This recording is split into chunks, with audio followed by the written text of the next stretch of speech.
ಲಕ್ಯ ಸೂರ್ಯನಾರಾಯಣ ತೇಜಸ್ವಿ ಸೂರ್ಯ ಎಂಬ ಹೆಸರಿನ ನಾನು ಲೋಕಸಭಾ ಸದಸ್ಯನಾಗಿ ಚುನಾಯಿತನಾದವನಾಗಿ ಕಾನೂನಿನ ಮೂಲಕ ಸ್ಥಾಪಿತವಾದ ಭಾರತದ ಸಂವಿಧಾನದ ವಿಷಯದಲ್ಲಿ ನಿಜವಾದ ಶ್ರದ್ಧೆ ಮತ್ತು ನಿಷ್ಠೆಯನ್ನು ಹೊಂದಿರುತ್ತೇನೆಂದು ಮತ್ತು ಭಾರತದ ಸಾರ್ವಭೌಮತ್ವವನ್ನು ಮತ್ತು ಅಖಂಡತೆಯನ್ನು ಎತ್ತಿ ಹಿಡಿಯುತ್ತೇನೆಂದು ಮತ್ತು ನಾನು ಈಗ ವಹಿಸಿಕೊಳ್ಳುತ್ತಿರುವ ಕರ್ತವ್ಯವನ್ನು ಶ್ರದ್ಧಾಪೂರ್ವಕವಾಗಿ ನಿರ್ವಹಿಸುತ್ತೇನೆಂದು ದೇವರ ಹೆಸರಿನಲ್ಲಿ ಪ್ರಮಾಣ ಮಾಡುತ್ತೇನೆ.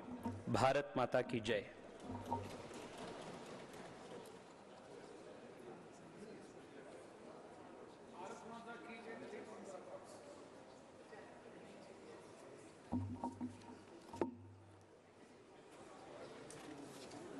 Dr. K. Sudhakar.